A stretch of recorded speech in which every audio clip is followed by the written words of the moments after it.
Welcome to this lesson.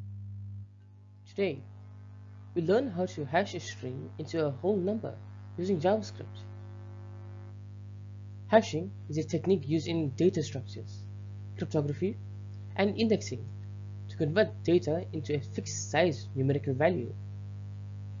In this lesson, we'll implement a simple hashing function using bit shifting, a technique that helps us efficiently generate hash codes. Let's get started.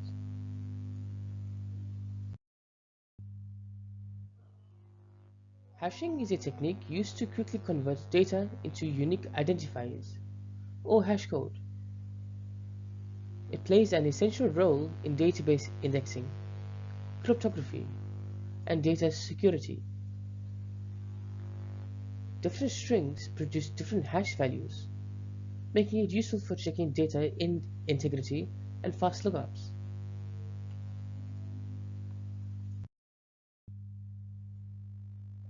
This function, called SDBM, is a simple hashing algorithm that converts a string into a whole number.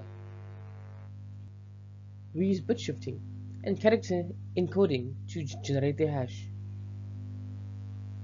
This function splits the string into an array of characters and applies a reduce function to calculate the hash code efficiently.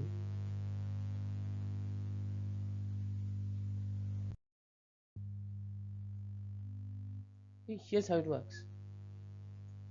The function uses bitwise shifts to quickly modify hash values while iterating over each character in the string. The combination of the ASCII values and bit shifting generates a unique hash code for each input.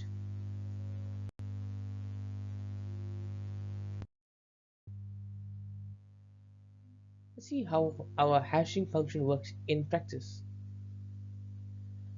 Different input strings produce different hash values, making it useful for fast lookups and indexing.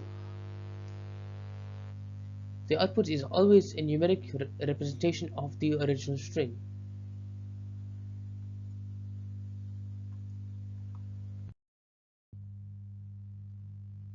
This hashing function is useful in various applications, from database indexing to checking data integrity.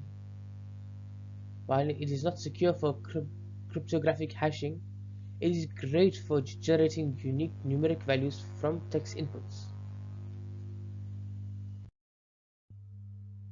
To summarize, we've learned how to hash a string into a whole number using the SDBM function. This function is useful for data indexing, creating unique IDs, and quick lookups.